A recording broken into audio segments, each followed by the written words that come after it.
మన ప్రియుడు మన రక్షకుడు అయినటువంటి యేసుక్రీస్తు వారి పరిశుద్ధ నామంలో మీ అందరికీ నా హృదయపూర్వకమైనటువంటి వందనాలు. మరి ఈరోజు శనివారం ఉపవాస కూడికలో మరి లాస్ట్ వీక్ శనివారం నుండి ఈ యొక్క వారం శనివారం వరకు దేవుడు మనల్ని సజీవ లెక్కలో ఉంచినందుకే ముందుగా దేవునికి వందనాలు చెప్దాం. మరి ఇప్పటిదాకా పాటలతో దేవుని నామమును మహింపరచి ఉన్నాం. మరి వాక్య భాగంలోకి వెళ్ళే ముందు ఒక చిన్న ప్రార్థన చేసుకుందాం. అందరూ తరల వంచి కళ్ళు మూసుకున్నట్లయితే ఒక చిన్న ప్రార్థన చేసుకుందాం. మమ్మల్ని మిక్కిలిగా ప్రేమించిన మా ప్రియ పరలోకపు తండ్రి, మీరు ఇచ్చిన గొప్ప సమయమును బట్టి మీకు వందనాలు, స్తుతి, స్తోత్రాలు నాయన. ఎంతోమంది ప్రభా ఈ రోజును చూడకుండా తండ్రి నశించిపోవచ్చుండగా నాయన, మీరు మమ్మల్ని అలాగూ చేయకుండా మమ్మల్ని ఇప్పటికీ సజీవ లెక్కలో ఉంచినందుకే వందనాలు తండ్రి. నాయన పాటలలో తోడుగా ఉన్నారు ప్రభా, వాక్య సందేశంలోకి వచ్చి ఉన్నాం తండ్రి. నేను నీ యొక్క సేవకురాలైనటువంటి నన్ను మరుగుపరచు ప్రభా, నీ యొక్క బిడ్డలతో నీవే సూటిగా స్పష్టంగా మాట్లాడమని కోరుకుంటూ నా యొక్క చిన్న ప్రార్థన మీ పాదాలు చెందకు చేర్చుకోమని నా ప్రియుడు నా ప్రియరక్షకుడైన యేసుక్రీస్తు వారి పరిశుద్ధ నామములో ప్రార్థన చేసి అడిగి వేడుకొనుచు పొంది ఉన్నాము తండ్రి, ఆమేన్. ఓకే, మనం వాక్యంలోకి వస్తే అంశం ఏమిటంటే, ఈ లోకంలో మనం జీవిస్తున్నందుకు ఒక లెక్క ఉన్నది. నేను బ్రతికి ఉన్నాను అని అనటానికి ఒక ప్రూఫ్ ఉంది. అలాగే మరి జనాభా లెక్కలు వేస్తారు. ఆ లెక్కల్లో కూడా మీరు ఉన్నారో లేదో నాకు తెలియదు, కానీ నేనైతే ఉన్నాను. జనాభా లెక్కలు వేసుకుంటారు, ఇంటికి ఎంతమంది ఉన్నారని. ఈ లోకంలో ఉన్నాయి ఇలా లెక్కలు. ఈ ఇంటికి ఇంతమంది ఉంటారు, ఈ ఇంట్లో ఇంతమంది ఉంటారు అనే లెక్కలు ఉన్నాయి. పరలోకములో కూడా లెక్కలు ఉన్నాయి. ఎవరు ఎంతమంది ఒక ప్రదేశానికి వెళ్ళాలి, ఎంతమంది మరొక ప్రదేశానికి వెళ్ళాలి, ఎంతమంది వస్తే ఒక ప్రదేశం నిండుకుంటుంది అనే ఒక లెక్క పరలోకములో కూడా వ్రాయబడి ఉన్నది. పరలోకంలో కూడా ఇంత లెక్కన ఉంటుంది. మంచివారు ఇంతమంది ఉన్నారు అంటే 100కి 90 మంది ఉన్నారు, లేదా 100కి 50% మంది మంచి వాళ్ళు ఉన్నారు అని ఒక లెక్క. తర్వాత పాపం చేసేవారు 100కి 100% ఉన్నారని, లేదా 100కి 90% పాపం చేసేవారు ఉన్నారని లెక్కలు ఉన్నాయి బైబిల్లో చూస్తే. ఇలా ప్రతిదానికి ఒక లెక్క ఉంది. పరలోకంలో కూడా మనకి ఈ ఒక్క లెక్క ఉంది. ఈ లెక్కను బట్టి మన పరలోకానికి వెళ్ళాలా లేదంటే నరకంలోకి వెళ్ళాలనేది తీర్చిదిద్దబడుతుంది. అయితే నీతిగా న్యాయంగా ఉండి ఈ లోకంలో దేవుడి కోసం ప్రాణాలను విడిచినటువంటి వ్యక్తులు మరికొందరు ఉన్నారు. అసలు వాళ్ళెవరు అనేది మనం ఈరోజు తెలుసుకుందాం. నీతిగా న్యాయంగా ఉండి ఒక్క దేవుని కోసం మరణించిన వారిని ఏమంటాం మనం? హతసాక్షులు అంటాం. హతసాక్షులు అనగానే మొదట గుర్తొచ్చే వాళ్ళు ఎవరు? యేసుక్రీస్తు ప్రభువారి యొక్క శిష్యులు. వీరందరూ కూడా హతసాక్షి అయిపోవటం మనం చూస్తాం. ఇంకా ఎవరున్నారు? మరికొందరు దేవుని కోసం మరణించినటువంటి వారు కూడా దేవునిని ప్రశ్నిస్తున్నారు. అసలు ఏమని ప్రశ్నిస్తున్నారు వారు దేవుణ్ణి? వారి యొక్క ఆత్మలు పరలోకంలో ఏమని మాట్లాడుతున్నాయి, ఏమని ప్రశ్నలు దేవుణ్ణి అడుగుతున్నాయి అనేది కూడా మనం ఈరోజు వాక్యంలో చూసుకుందాం. ఒకసారి వాక్యం చూస్తే అపోస్తుల కార్యములు 7వ అధ్యాయము, అపోస్తుల కార్యములు 7వ అధ్యాయము 54వ వచనము. వారి మాటలు విని కోపముతో మండిపడి అతనిని చూచి పండ్లు కొరికిరి. ఇక్కడ మనం ఒక వ్యక్తిని చూస్తాం. ఎవరైనా అని అంటే స్టెఫను గారిని. అసలు ఈయనని చూసి కోప్పడాల్సినంత ఏం చేశారు? ఈయన పాపం చేశారా? మనుష్యులకి ఇష్టం లేని మాట ఏమన్నా మాట్లాడారా? లేదా దేవునికి విరుద్ధంగా చూసారా? దేవునికి విరుద్ధంగా ఏమైనా పని చేశాడా? ఈ మనుష్యులు ఎందుకు ఈ యొక్క స్టెఫన్ మీద ఇంత మండిపడుతున్నారు అని అంటే, తను చేసింది ఏంటి? నీతిగా ఉండటం, న్యాయంగా ఉండటం. వాక్యం చూద్దాం. అపోస్తుల కార్యములు 7వ అధ్యాయము 6వ అధ్యాయము 8వ వచనంలో చూస్తే, స్టెఫను కృపతోనూ బలముతోనూ నిండిన వాడై ప్రజల మధ్య మహాత్కార్యములను గొప్ప సూచక క్రియలను చేయుచుండెను. అందుకని తినంట పడదు ఎవరికి. ఎందుకని? మంచి పనులే చేస్తున్నాడు. నాకు రావాల్సిన మంచి పేరు కూడా ఎక్కువగా నీకే వస్తుంది, నాకంటే ఎదుగుదల ఎక్కువగా నీకే వస్తుంది. మనం చూసుకుంటే లోకంలో కూడా ఒక్క మెట్టు, అంతెందుకు మన చుట్టాలని, మన రిలేటివ్స్ని, రక్త సంబంధికులను చూస్తే ఒక మెట్టు పైన ఉన్నారు అని అంటే చులకనగా చూస్తారు, వాళ్ళని చూసి అసహ్యించుకుంటారు, ఓర్చుకోలేరు అనమాట. అంటే కుళ్ళుతో ఉంటారు. ఏంటి వీళ్ళు ఇంత తక్కువ స్థితిలో ఉండేవాళ్ళు కదా ఒకప్పుడు, ఇప్పుడేంటి ఇంత స్థానంలోకి వెళ్ళిపోయారు అని చాలా చులకనగా చూడటం కానీ ఇలాంటివన్నీ మన లోకంలో చూస్తూ ఉంటాం. ఒక మనిషి ఎదుగుతున్నాడు అని అంటే ఇంకొక మనిషి చూస్తూ అయితే అసలు ఊరుకోడు, ఉండలేడు, ముందు కామ్గా కానీ ప్రశాంతంగా కానీ ఉండలేరు. వారికంటే ఎక్కువగా మన బంధువులు అసలు ఉండలేరు. అలాగే ఇక్కడ ప్రజలు, స్టెఫన్ ఊర్లో ఉన్నటువంటి ప్రజలు కూడా, అక్కడ ఉన్నటువంటి జనాంగం మొత్తం కూడా తను చేసేటువంటి సూచక క్రియలు కానీ మహత్కార్యములు కానీ చూసి ఓర్వలేకపోతున్నారు. యేసుక్రీస్తు ప్రభువారు కూడా ఎన్నో సూచక క్రియలు చేస్తూ ఉన్నారు. ఆయన చూసి సైలెంట్గా ఉన్నారా? శాస్త్రులు కానీ పరిసయ్యులు కానీ ఏం చేశారు? ప్రశ్నించారు. కళ్ళు లేని వారికి కళ్ళు ఇస్తే ఆయన ఎన్నిసార్లు అడిగారో, అతను నిజంగా నీకు కళ్ళు ఇచ్చాడా, నిజంగా ఆయన నిన్ను స్వస్థపరిచాడా, ఆయన పేరేంటని బాగా కనుక్కొని ఆ గుడ్డివాడిని పదే పదే వాళ్ళ అమ్మా నాన్న పిలుచుకొచ్చి పదే పదే అడిగేవారు. ఎందుకని? ఒక మనిషి మనకంటే ఎక్కువ స్థాయిలో ఉంటే మనం మాత్రం ఓర్చుకోలేం. అలాగే స్టెఫన్ కూడా అటువంటి స్థితిలో ఉన్నాడు. ఏంటి?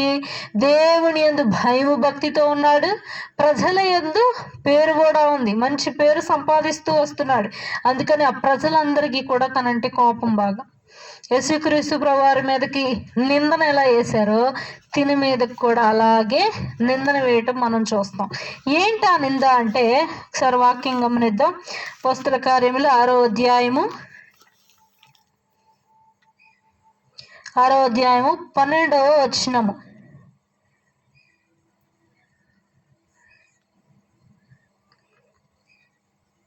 11వ వచనం.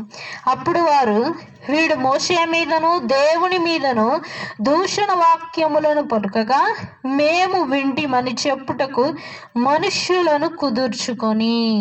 వీరేం చేశారు? కొంతమంది మనుషుల్ని పిలిచారు. ఇప్పుడు డైరెక్ట్గా తనని చంపాలనుకుంటే నువ్వు ఒప్పుకో, నేను ఒప్పుకొని, రాజు ఒప్పుకోడు చంపడానికి. కాబట్టి ఏదో ఒకటి నిందేయాలి తన మీద.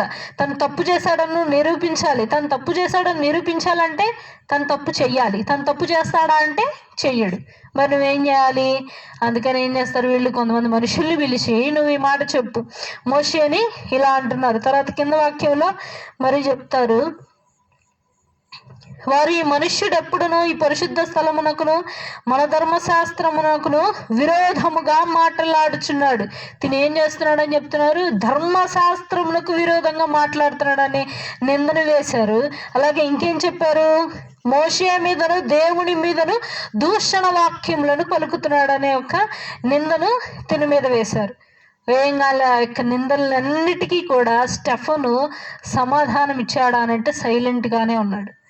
నిందలు మరికొన్ని వచ్చినా కూడా తను సైలెంట్గా విన్నాడే తప్ప నేను ఈ మాట అనలేదు, నేను ఆ పని చేయలేదని నోరు తెరిచి తను ఎక్కడ మాట్లాడలేదు. వారు ఇవన్నీ చెప్తుంటే మరి రాజు అడుగుతాడు కదా సమాధానం. ఇంతమంది వచ్చి సాక్ష్యం చెప్తున్నారు ఇలాగ నీ మీద, నువ్వు దేవదోషం చేసావని, మరి న్యాయమా కాదా, నిజమా కాదంటే ఆయన మాట్లాడినటువంటి సమాధానము ఎంత ఆసక్తిగా విన్నారు. ఏమని చెప్తారు? చేశానని చెప్తాడా, లేదా మా మీదే తప్పు చెప్తాడా, వీళ్ళే నా మీద అన్యాయంగా నిందను మోపుతున్నారనే మాటను చెప్తారా అని అందరూ ఎదురు చూస్తుంటే తన అబ్రహాము కాలం నుండి జరిగినటువంటి సంగతులు సొలొమోను వరకు, యేసుక్రీస్తు ప్రభు వరకు జరిగిన సంగతులన్నిటినీ కూడా వివరించి చెప్తాడు వాళ్ళకి.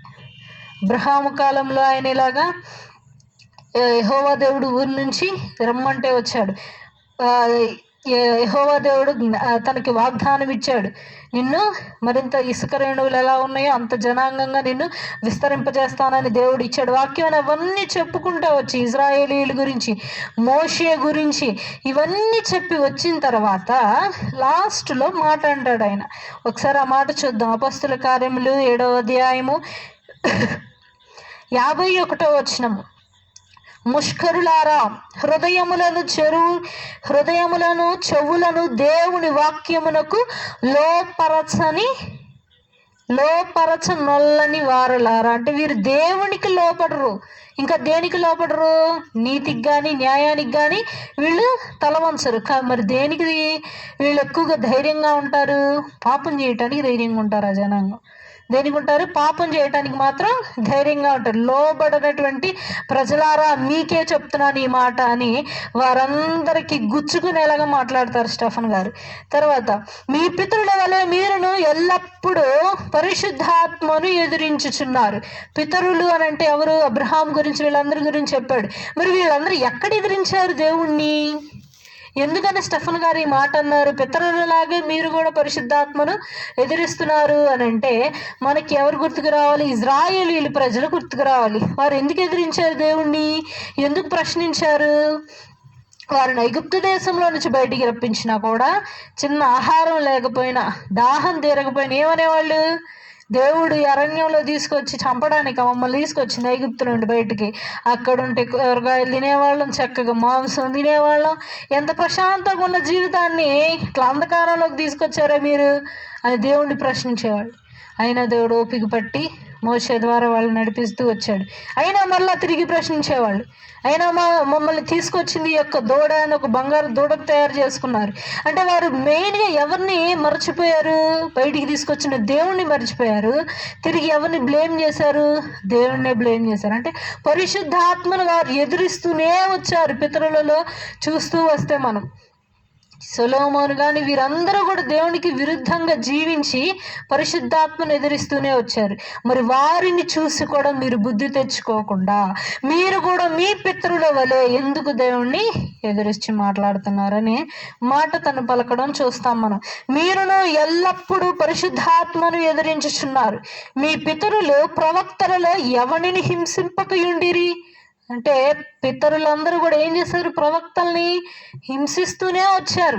ఏం చేశారు? మనం చూస్తే ఇర్మియా గారిని ఎంతమంది ఆయన వాక్యం చెప్తుంటే కొట్టడానికి వెళ్ళలేదు. ఆయన ప్రాణాలని తప్పించుకుంటూ అయ్యా నన్ను కాపాడాయంటే ఆయన కాపాడుతూ మళ్ళీ తిరిగి వెళ్తూ రాళ్లతో కొట్టేవాళ్ళు. ఎన్ని చేసినా కూడా ఆయన స్వార్థ ప్రకటించడం మాత్రం మానివేయలేదు. ఎంతోమంది ప్రవక్తలు అప్పుడే బాధ పెట్టారు. ఎవరు బాధ పట్టుకుని ఉన్నారు పితరుల్లో? మీరు కూడా ఏం చేస్తున్నారు? మన పితరులు చేసిన తప్పుని మీరు తిరిగి మరలా చేస్తున్నారు అని వారు చేస్తున్న తప్పేంటో తెలియజేస్తున్నాడు అక్కడ స్టెఫన్ గారు. తర్వాత, ఆ నీతిమంతుని రాకను గూర్చి ముందు తెలిపిన వారిని చంపిరి. ఎవరు ముందు తెలిపింది నీతిమంతుని రాక గురించి? ఎవరా వ్యక్తి? బాప్తిస్మిచ్చి యోహాను గారు. ఆయన ఏం చేశారు? నీతిమంతుని రాక గురించి చెప్పాడని ఆయన్ని మీరు మరణించేలా చేశారు. అసలు ఆయన ఎలా మరణం అయిపోయారు అనేది కూడా మన వాక్యంలో చూద్దాం. ఆయనను మీరు ఇప్పుడు అప్పగించి హత్య చేసిన వారైతిరి. వీరందరూ కూడా ఏం చేశారు? ఆయన్ని హత్య చేశారు. ఎటువంటి తప్పు లేకపోయినా ఆయన మీద ఒక నింద వేసి ఆయన మరణించేలాగా చేశారు. దేవదూతల ద్వారా నియమింపబడిన ధర్మశాస్త్రమును మీరు పొందితిరి కానీ దానిని గైకొనలేదని చెప్పాను. మీరంటారు బైబిల్లో మాట ఈ మాట ఉంది, ఆ మాట ఉంది, ధర్మశాస్త్రము మీ దగ్గర ఉంది కానీ దానిలో ఉన్న వాక్యాలను మాత్రం మీరు ధ్యానించట్లేదు, దానిలో ఉన్నటువంటి లోతుని మర్మమును మీరు గ్రహించట్లేదు అన్నాడు. ఇప్పుడు ఈయన ఇన్ని మాటలు మాట్లాడారు స్టెఫన్ గారు. ఈ మాటలు ఎటువంటి తప్పైనా ఉందా? ఏదన్నా ఎక్కువగా మాట్లాడడం కానీ తప్పుగా మాట్లాడడం కానీ ఆయన చేశారా అని అంటే ఆయన చేయలే. మరి ఎందుకు ప్రజలకు కోపం వచ్చింది?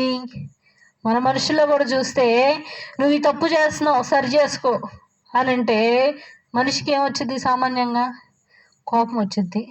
అదే జ్ఞానం కలిగిన వాడైతే మార్చుకుంటాడు. దేవుడే నాతో చెప్పాడు ఈ తప్పు నాలో ఉందని, నేను సరిదిద్దుకోవాలని దిద్దుకుంటాడు. కానీ బుద్ధిహీనుడైతే ఏం చేస్తాడు?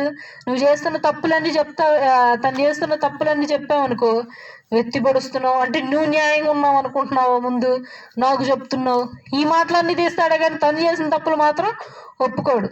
అలాగే ఇక్కడ పితరులు చేసిన తప్పులు మీరు చేస్తున్నారయ్యా, ఇలాంటి తప్పులు చెయ్యొద్దు అని స్పష్టంగా స్టెఫన్ గారు చెప్తుంటే వాళ్ళకి ఎలా ఉంది?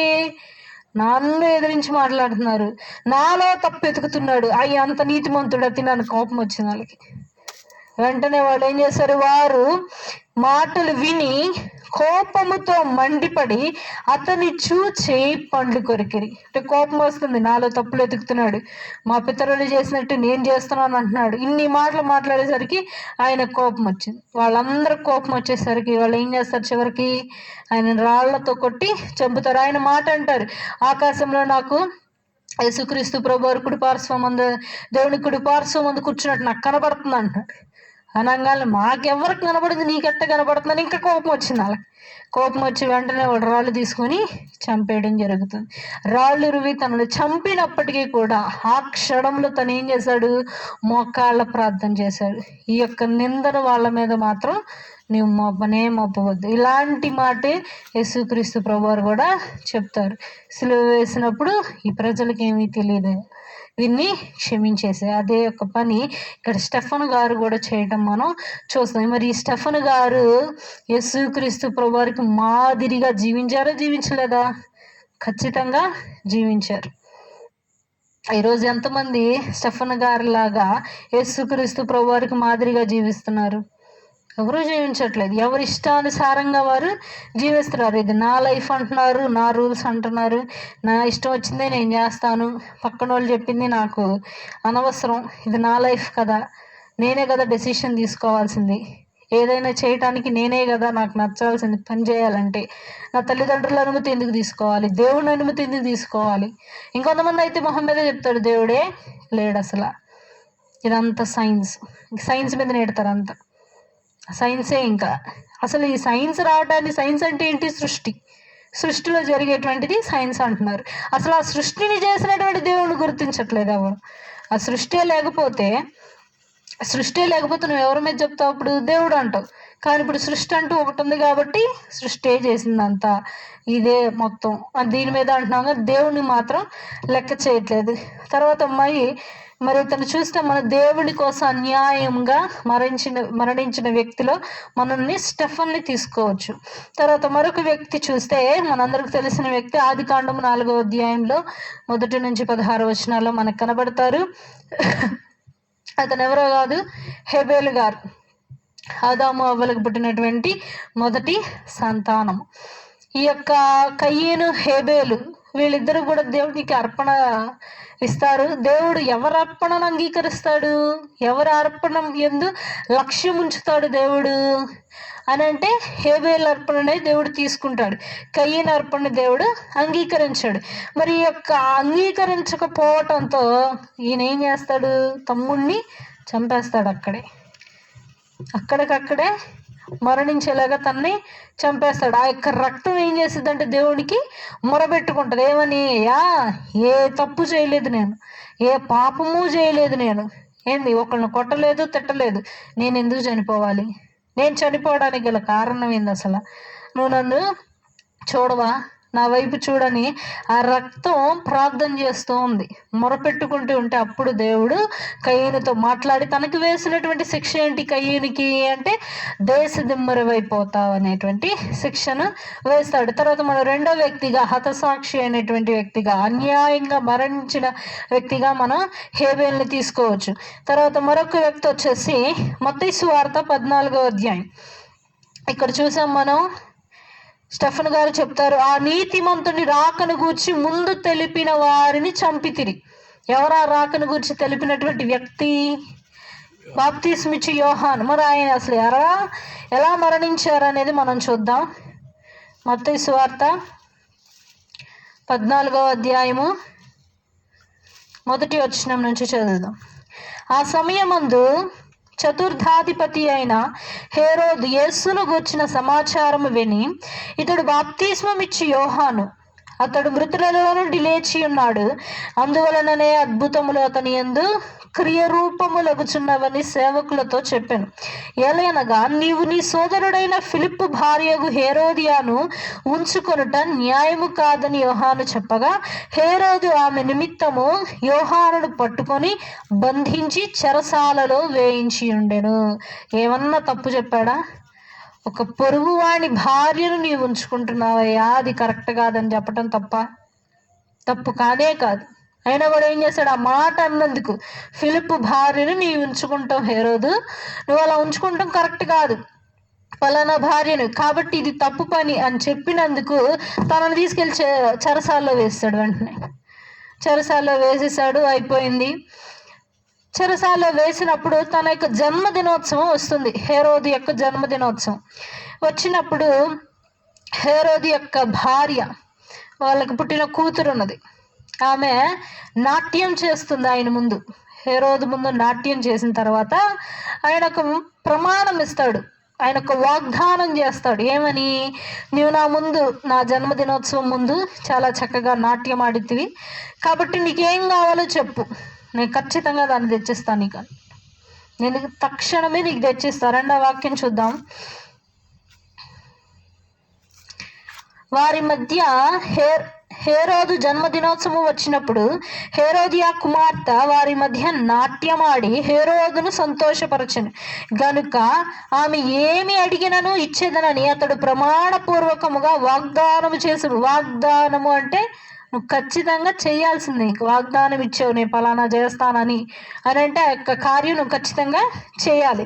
ఏంటి ఆమె అడిగినటువంటిది ఏంటి? ఒకసారి చూద్దాం. అప్పుడు ఆమె తన తల్లి చేత ప్రేరేపింపబడినదై, తన తల్లి ఎవరు? ఫిలిప్పు యొక్క భార్య.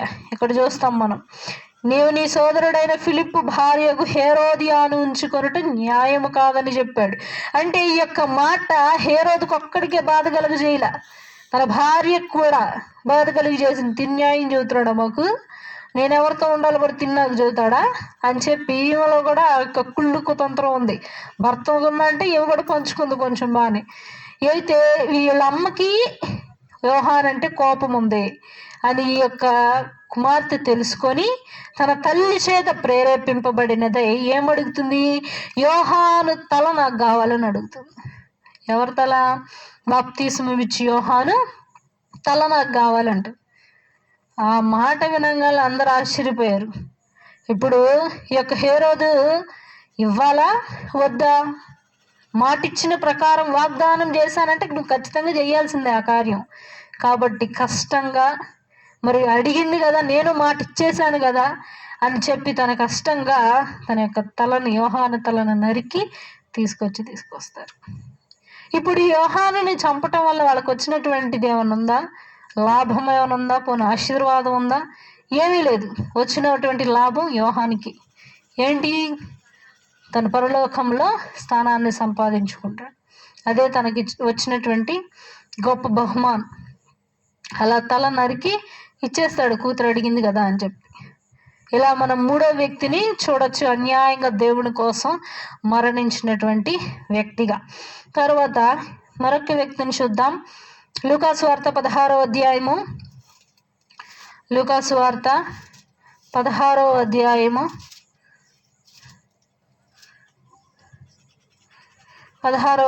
19వ వచనం నుండి 31వ వచనం. ఈ యొక్క వాక్యంలో మనం చూస్తే మనం ఎప్పుడు వింటున్నటువంటి స్టోరీ ధనవంతుడును పేదైనటువంటి లాజరు. వీరిద్దరూ ఒకే సమయాన మరణిస్తారు. మరణించినప్పుడు ఆ అబ్రహాము రొమ్ము మీద ఆనుకొని మరి వెళ్తాడు లాజరు. ఈ యొక్క ధనవంతుడేమో నరకంలో నుండి బాధలు పడుతూ ఉంటాడు, మంటల్లో కూరుకుపోయి ఉంటాడు. తన అబ్రహాముని పిలుస్తూ, తండ్రి లాజరు చేత ఈ యొక్క చిటికిన వేలుతో నీటిలో ముంచి ఆ నీటి చుక్క నా మీద వేస్తే ఈ యొక్క వేడి నుండి, ఈ మంటల నుండి నాకు కొంచెం చల్లదనం తగులుతుంది, కొంచెం నాకు దక్కుతుంది, కాబట్టి తనను అలాగ చేయమని చెప్పవా అంటే ఆ యొక్క స్థలంలో నుండి ఇక్కడికి రావడానికి కానీ, ఈ పరలోకంలో నుండి నరకంలోకి రావడానికి మాత్రం అస్సలు అసాధ్యమైన పని. కాబట్టి ఈ రెండిటికి మధ్యన బలమైన గోడ ఉన్నది, ఎవరు రావటానికి వీల్లేదు అని చెప్తాడు. చెప్పగానే అట్లా కాదయ్యా, నువ్వు అట్లా చేస్తే ఎలాగా? చేసిన తప్పు నాదే. ధనవంతుడిగా బ్రతుకున్నప్పుడు ఎన్నో సుఖాలు అనుభవించాను, కానీ నా బల్ల దగ్గర ఉన్నటువంటి లాజరుని నేను ఏ రోజు కూడా లక్ష్య పెట్టలేదు. తనకి ఏ రోజు నా పక్కన కూర్చోబెట్టి ఆహారము ఇవ్వలేదు. తను ఎప్పుడు కిందనే ఉంచాను. తనకి ఏ రోజు నేను కడుపు నిండా ఆహారం పెట్టేది. నా జీవితం, నా సుఖం చూసుకున్నాను. చివరికి నేను ఇక్కడ ఇంత శిక్ష అనుభవిస్తున్నాను. నా గతి నా సహోదరులకు పట్టకూడదు, కాబట్టి దయచేసి వారి దగ్గరికి పంపయ్యా నన్ను అంటే, లేదు వారి దగ్గరికి పంపడానికి లేదు. వారి దగ్గరికి నేను పంపిస్తాను. ఎవరిని? మోషేను, ప్రవక్తలను పంపిస్తాను మారడానికి. వారిని వారిని మార్చడానికి నేను మోషే అని ప్రవక్తలను పంపిస్తాను, వారి ద్వారా తను మారాల్సిందే, అంతేగాని నువ్వు వెళితే మారుతాడని మాత్రం అనుకోవద్దంటాడు. అప్పుడు ఆయన ఒక సమాధానం చెప్తాడు, అయ్యా మరణించిన వాడు తిరిగి లేచి వస్తే, మరణమైపోయాడు ఒక వ్యక్తి, తిరిగి వచ్చి అయ్యా దేవుడు ఉన్నాడు అయ్యా నమ్మయ్యా అంటే ఖచ్చితంగా నమ్ముతారయ్యా, ఇదే కరెక్ట్ అన్నాడు. ఒకవేళ ప్రవక్తలు చెప్పినటువంటి మాట వినకుండా అది నీలాగే ఉంటే గనక నీ వచ్చి రేపు వీరికి చెప్పిన నీ మాట కూడా వాళ్ళు వినరు. ప్రవక్త మాట ఏం లేదంటే నీ మాట అసలు వినరు. కాబట్టి వాళ్ళు ప్రవక్తలు వచ్చినప్పుడే మాట జాగ్రత్తగా వినాలి. కాబట్టి లాజరు ఈ లోకంలో చూసుకుంటే ఎంతో పేదవాడిగా జీవించాడు. తన యొక్క దీన స్థితి చూస్తే ఇక్కడ వాక్యంలో ఉంటుంది, తను దరిద్రుడిగా ఉన్నాడు. ఎలా ఉన్నాడు? తను దరిద్రుడిగా ఉన్నాడు. ఒంటి నిండా కురుపులతో, ఆ కురుపులు ఉంటే కుక్క వచ్చి నాకటం, ఇవన్నీ చూస్తే మనకు చదువుతుంటేనే ఒకలా ఉండిద్ది, అరే ఇంత ఘోర స్థితి అని అనుభవించినటువంటి వ్యక్తి తను. మరి ఆ లోకంలో అన్ని శ్రమలు అనుభవించినప్పటికీ కూడా తను పరలోకంలో స్థానాన్ని సంపాదించుకున్నాడు. అలాగా మనం 4వ వ్యక్తిని చూడొచ్చు, లాజరుని. తర్వాత ఒక వాక్యం చూద్దాం. మరి వీరందరి గురించి యేసుక్రీస్తు ప్రభు వారు కొండ మీద ప్రసంగం చేస్తూ మాట చెప్పే ఉన్నారు. ముందుగా ఇలా నా కోసం మరణించేవాళ్ళు, ఇలాగా అన్యాయంగా ప్రజల చేత అవమానపరచబడి మరణించిన వారి గురించి కొండ మీద ప్రసంగం చెప్తూ యేసుక్రీస్తు ప్రభు వారు ఒక మాట చెప్పారు. మాటను చూద్దాం. మత్తయి సువార్త 5వ అధ్యాయము 11వ వచనము. నా నిమిత్తము జనులు మిమ్మును నిందించి హింసించి మీ మీద అబద్ధముగా చెడ్డ మాటలెల్లా పలుకున్నప్పుడు మీరు ధన్యులు. మీరు ఎటువంటి వారు? ఈ లోకంలో మీరు పనికిరానటువంటి వారు అవ్వచ్చు, ఈ లోకంలో మీరు ఎటువంటి విలువలైనటువంటి వారు అవ్వచ్చు, కానీ మీరు ఎక్కడ ధన్యులు? పరలోక రాజ్యంలో. అంటే నా నిమిత్తం మీరు హింసపడ్డారు, నా నిమిత్తం మీరు నిందించబడ్డారు, నా నిమిత్తం మీరు అవమానం పొందారు. కాబట్టి దేవుని ఎక్కడ నీ ఫలం అభివృద్ధి అవుతుంది? పరలోకంలో నీ యొక్క ఫలము అభివృద్ధి పొందుతుంది. మరి వీధి సువార్త చేస్తున్నప్పుడు కానీ, సువార్తలు ప్రకటించేటప్పుడు కానీ ఒక ఇంటర్వ్యూ చూశాను నేను. ఆ ఇంటర్వ్యూలో పాస్టర్ గారిని అడుగుతున్నారు, మరి వీధి వీధికి వెళ్ళి ఊర్లు వెళ్ళి స్వార్థలు ప్రకటిస్తారు బైబిల్ ఇచ్చి, సిగ్గులేదా మీ వాళ్ళకి అన్నాడు ఆయన. మొహం మీద ఏమన్నాడు? సిగ్గులేదండి మీ వాళ్ళకి, వెళ్ళి అలాగా వాక్యాలు చెప్తారు, మారండి, యేసయ్య మీకోసం వచ్చాడు, మరణించాడు, మీ రక్షణ తెచ్చాడు, ఇవన్నీ చెప్తారు, సిగ్గులేదు మీ వాళ్ళకి అసలు అని అంటే ఆ యొక్క పాస్టర్ గారు ఒక మంచి సమాధానం ఇచ్చారు. ఏంటనంటే, మీరు ఒకటి చెప్తాను ఆలోచించండి. ఒక బొచ్చు పట్టుకొని బయటికి వెళ్ళి భిక్షం ఎత్తుకుంటే నాకు డబ్బులు వస్తాయా రావా? వస్తాయా రావా డబ్బులు? ఖచ్చితంగా వస్తాయి. ఒక ఆయన 10 రూపాయలు వేయచ్చు, ఇంకో ఆయన 20 వేయచ్చు, అలా రోజుగా నాకు ఎంతో కొంత డబ్బులు వస్తాయి. మరి ఇలా స్వార్థ ప్రకటించడం వల్ల రూపాయి కూడా రాదు. మరి ఎందుకు చేస్తున్నారు వీళ్ళు స్వార్థ? దీనికి మీరు సమాధానం చెప్పండి. అదే సిగ్గులేదు, ఏం చేస్తాను? అవునండి, భిక్షం ఎత్తితే డబ్బులన్నీ వస్తాయి, మరి ఈ యొక్క స్వార్థ ప్రకటించడం వల్ల మాకు రూపాయి కూడా రాదే, మరి మేము ఎందుకు సిగ్గుపడాలి? మేమేం ఆశిస్తున్నామని సిగ్గుపడాలి? మేమేమి కోరుకుంటున్నామని సిగ్గుపడాలి? మేము చేస్తున్న తప్పేంటి? సమాధానం చెప్పలేకపోయాడు ఆయన. వాస్తవమే కదా. ఆయన అన్నాడు, మా దేవుడు మాకు చెప్పాడు, మీరు ఇలా వెళ్ళి ప్రకటించండి సువార్త, వినిన వారు వింటారు, వినలేదా వచ్చేయండి అంతే. కాళ్ళ ధూళి దులిపి అక్కడ వచ్చేసేయండి. ఆ ధూళి వచ్చి ఒక రోజున సాక్ష్యం చెప్తుంది, మీరు ఇంకేం చేయొద్దు. కాబట్టి వినిన వాళ్ళు వింటారు. కాబట్టి మిమ్మల్ని ఏమి బలవంతం కూర్చోబెట్టి నువ్వు మారాలి ఈరోజు అంటలేదుగా. మేమేమి మా స్వార్థం మేము ప్రకటిస్తున్నాం మా దేవుడు చెప్పిన రీతిగా. కాబట్టి దీంట్లో తప్పేంది? మీరు యొక్క సిగ్గు లేదా అనే మాట మాట్లాడడం కరెక్ట్ కాదన్నాడు. అనగానే ఇంటర్వ్యూ ఆయన కూడా సైలెంట్ అయిపోయాడు. నిజమే కదా, భిక్షం ఎత్తుకున్న రూపాయి వచ్చి వీళ్ళు భిక్షం కూడా ఎత్తుకోకుండా స్వార్థ ప్రకటిస్తున్నారంటే వీళ్ళు దేవుని పట్ల ఎంత నమ్మకంగా ఉన్నారనే ఆలోచన ఆ ఇంటర్వ్యూ ఆయనకి వచ్చింది. నేను అది గమనించాను. ఇలాగే సువార్త ప్రకటించినప్పుడు ఎన్నో శ్రమలు వస్తాయి. ఎంతో మంది కొడతారు, తిడతారు, మొహం మీద చేదరించుకుంటారు, ఇలా చేసి మోసాలు చేస్తారంటారు, వాళ్ళకి ఇష్టం వచ్చినట్టు మాట్లాడతారు. కానీ ఎన్ని చేసినా కూడా నీవు చేయాల్సిన పని, నీ కర్తవ్యం ఏంటో నువ్వు నిర్వర్తించాల్సిందే. వీళ్ళందరూ కూడా మనం చూస్తే స్టెఫను కానీ వీళ్ళందరూ కూడా వాళ్ళ యొక్క కర్తవ్యాన్ని నిర్వర్తించారు. యోహాను గారు ప్రకటించారు, ముందుగానే ఎంతో మందికి బాప్తీసం ఇచ్చారు, యేసుక్రీస్తు ప్రభువారి గురించి ఎంతో మందికి చెప్పారు. స్టెఫను మరణించే ముందు కూడా తన మహత్కార్యాలు చేశాడు. మరణించే ముందు కూడా మీరు చేస్తున్న తప్పేంటనేది వాళ్ళకి వివరంగా 2 మాటలు చెప్పి వదిలేలా. అబ్రహాము నుంచి సొలొమోను వరకు, యేసుక్రీస్తు ప్రభువారి వరకు వరుసగా చెప్పుకుంటూ వచ్చాడు, వాళ్ళకి అర్థమవ్వాలి. వీళ్ళందరూ వాళ్ళ కర్తవ్యాన్ని నిర్వర్తించారు. అయినా కూడా లోకంలోని మనుషులు వారికి సహకరించలేదు, వారి యొక్క తీరు వారికి నచ్చలేదు. కానీ అయినప్పటికీ కూడా, వాళ్ళ మరణం అయినప్పటికీ కూడా పరలోకంలో గొప్ప స్థానాన్ని సంపాదించుకోవటం మనం చూస్తాం. అయితే మరి ఈ ప్రజలందరూ కూడా దేవుణ్ణి ఒక ప్రశ్న వేశారు. ఈ యొక్క ఆత్మలు ఏంటి? హతసాక్షులైనటువంటి ఆత్మలు, అన్యాయంగా మరణించినటువంటి ఆత్మలు కూడా వీరందరూ కలిసి దేవుణ్ణి ఒక ప్రశ్న అడిగారంట. అసలు ఏంటి ఆ ప్రశ్న? వీళ్ళు వేసినటువంటి ప్రశ్న ఏంటనేది మనం చూద్దాం. ప్రకటన గ్రంథము 6వ అధ్యాయము 9వ వచనం. ఆయన 5వ ముద్రను విప్పినప్పుడు దేవుని వాక్యము నిమిత్తమును తాము ఇచ్చిన సాక్ష్యము నిమిత్తమును వధింపబడిన వారి ఆత్మలను బలిపీఠము క్రింద చూచితిని. ఇక్కడ 7 ముద్రలు ఉంటాయి ప్రకటన గ్రంథంలో. ఆ 7 ముద్రల్లో ఒక్కొక్క ముద్ర విప్పి ఇది నేను చూశానని యోహాను గారు చెప్పటం చూస్తాం మనం ప్రకటన గ్రంథంలో. అలా 5వ ముద్ర విప్పినప్పుడు దానిలో ఆయన చూసినటువంటి సంఘటన ఏంటి? ఉపమాన రీతిగా ఆయన చెప్పినటువంటి సంఘటన ఏంటంటే, నేను చూసినప్పుడు వధింపబడినటువంటి కొన్ని ఆత్మలు, అన్యాయముగా బలైనటువంటి కొన్ని ఆత్మలు దేవుని యొద్ద బలిపీఠం క్రింద ఉండటం నేను చూశాను. ఆ యొక్క ఆత్మలన్నీ ఏకమయ్యి దేవుని యొక్క ప్రశ్న వేస్తున్నాయి. ఏంటి ఆ ప్రశ్న? ఏమని అడుగుతున్నాయి చూద్దానండి. 10వ వచనం. వారు, నాథా, సత్యస్వరూపి, పరిశుద్ధుడా, ఎందాక తీర్పు తీర్చకయు మా రక్తము నిమిత్తము భూనివాసులకు ప్రతిదండన చేయకయు ఉందని బిగ్గరగా కేకలు వేసిరి. ఎంత లోతైన మాటలు రాశారో చూడండి. మా రక్తము అన్యాయంగా కార్చబడింది ఈ యొక్క లోకంలో. మేమే తప్పు చేయనప్పటికీ శిక్ష అనుభవించాము ఈ లోకంలో.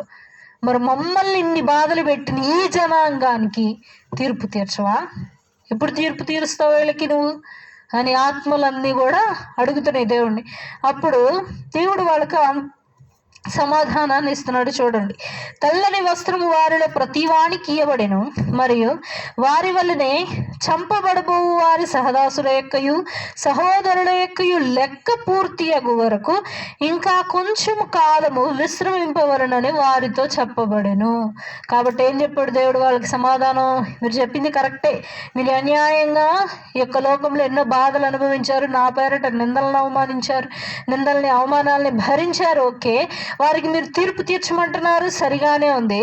అయితే హతసాక్షులైనటువంటి మీ అందరి ఆత్మలలో ఇంకా మరికొందరు చేరవలసి ఉన్నది, ఇంకా మరికొందరు రావలసి ఉన్నది. మీ యొక్క లెక్క ఇంకా పూర్తి కాలేదు.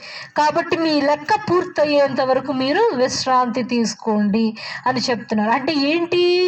ఇంకా మరికొందరు ఉన్నారు, ఇంకా దేవుని యొక్క బాటలో నడిచి ఇంకా మరణించేవారు మరెందరో ఉన్నారని ఇక్కడ బైబిల్లో స్పష్టంగా వ్రాయబడింది. ఆ యొక్క లెక్కలో నీవు ఈరోజు ఉన్నావా? నీవు ఈరోజు ఆత్మలు ఎలాగ ప్రశ్నించినాయో దేవుణ్ణి, నీవు కూడా ఈరోజు దేవుణ్ణి అలాగ ప్రశ్నించగలుగుతున్నావా? లేదా నీవు కూడా దేవుని బిడ్డలను అవమానించినటువంటి వ్యక్తుల్లో ఒకరిగా ఉండిపోతున్నావా అనేది నీకు నువ్వు ఈరోజు స్వపరీక్ష చేసుకోవాలి. మనుషులు ఎన్ని బాధలు పెట్టినప్పటికీ కూడా నువ్వు వాటిని లక్ష్య పెట్టొద్దనే బైబిల్లో వ్రాయబడింది. ఎన్ని బాధలు పెట్టని, ఎన్ని తిట్టని, కొట్టని, నువ్వు వాటిని లక్ష్య పెట్టద్దు. నువ్వు నా వైపే తేరి చూడాలని ఉంటుంది. తర్వాత మరొక వాక్యం చూద్దాం.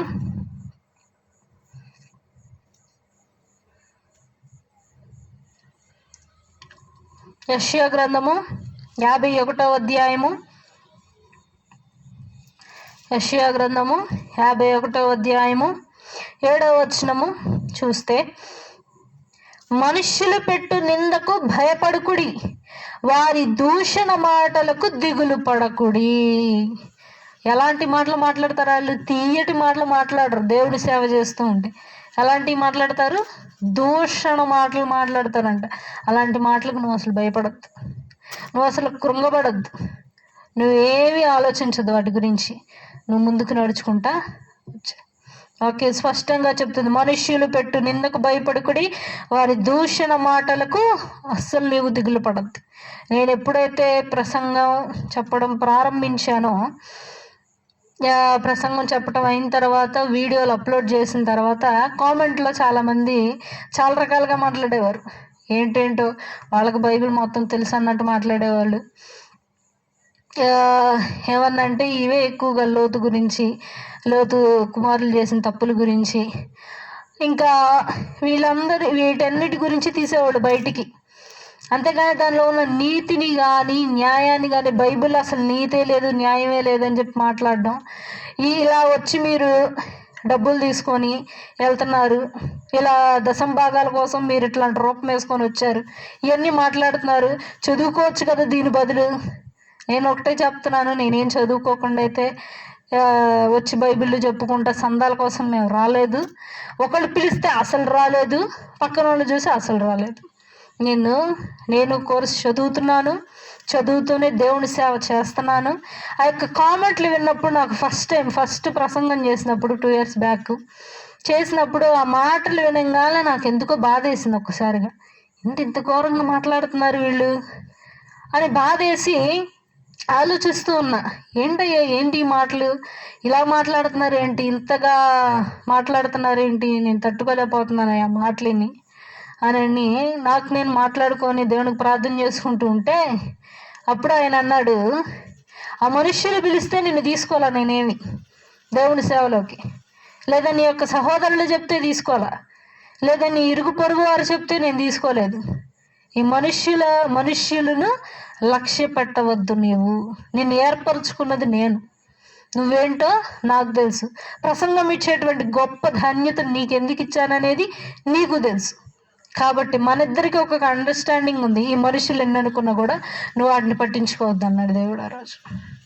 ఒక మాట వినగానే ఇంకప్పటి నుంచి నేను బ్యాడ్ కామెంట్స్ అన్నీ కూడా ఒక మెట్టులాగా వేసుకొని ముందుకెళ్తూనే ఉన్నాను. మరి బ్యాడ్ కామెంట్స్ రావంటే వస్తే ఖచ్చితంగా, వాళ్ళు ఎన్ని మాట్లాడుకున్నా ఇంకంతే అనమాట. వాళ్ళకి ఎన్ని చెప్పినా కూడా వినరు, ఎందుకంటే వాళ్ళ దారి వాళ్ళదే అనుకొని మాట్లాడేస్తారు, మాట్లాడుకుంటూ ఉంటారు. కాబట్టి ఇంక నేను అవన్నీ కూడా ఒక ఫీడ్బ్యాక్గా ఉంచుకుందామని అంతే అనుకున్నాను. తర్వాత దేవుడు నాకు మరింత ధైర్యాన్ని ఇచ్చాడు, నువ్వు వాటికి కుంగిపోకూడదు, అవి మరిన్ని వస్తాయి. నువ్వు ఈ వయసులో, మరి నేను ఇంత యవనస్తురాలుగా ఉన్నప్పుడు ప్రసంగం చెప్తున్నానంటే అది నిజంగా నేనైతే అనుకోలేదు. ప్రసంగం చెప్పాలన్న ఆలోచన నాది అసలు కానే కాదు. మరి దేవుడు నన్ను ఏర్పరచుకున్నాడు. మరి దేవుడు తీసుకొచ్చిన తర్వాత నేను చెయ్యను అంటే ఎవరన్నా దేవుడు వదిలేస్తాడా? మోషే అన్నాడు, నేను 100 మాంద్యం గలవాడినయ్యా, నేను చేయలేను, ఇంతమంది ప్రజలు నేను నడిపించలేను అన్నాడు. నిజమే కదా అని చెప్పి దేవుడు పక్కకు నెట్టేశాడా? లేదు, నీకు తోడుగా నేనుంటా, నువ్వు ముందుకు పద, నీ నోటికి నేనుంటా తోడుగా అన్నాడు. అలాగే దేవుడు కూడా నన్ను ముందుకు నడిపిస్తూ రావటం జరిగింది. తర్వాత ఆఖరిగా మరొక వాక్యం చూద్దాం.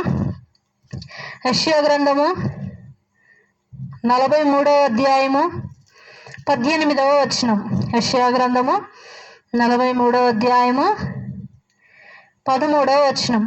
మునుపటి వాటిని జ్ఞాపకము చేసుకొనొకడి, పూర్వకాలపు సంగతులను తలచుకొనొకడి.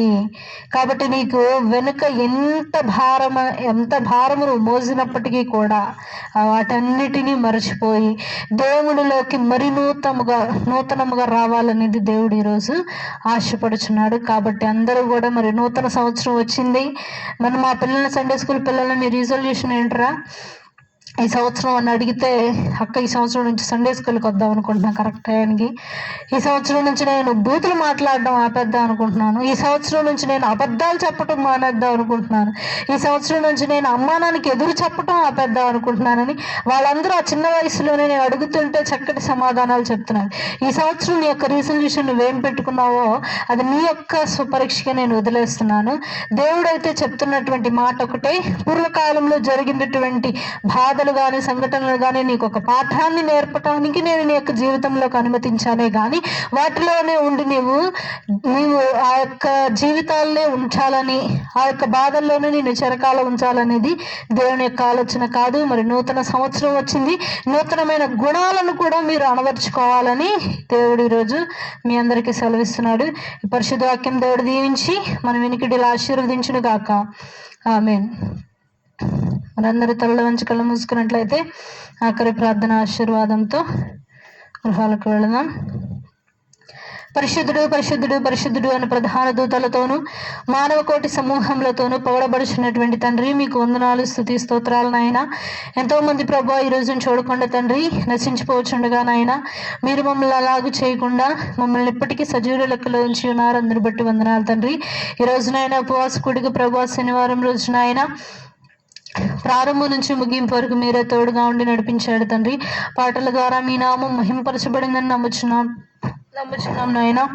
అలాగే తండ్రి వాక్య భాగంలో తండ్రి నీవే తోడుగా ఉండి నడిపించే వందనాలు ప్రభా.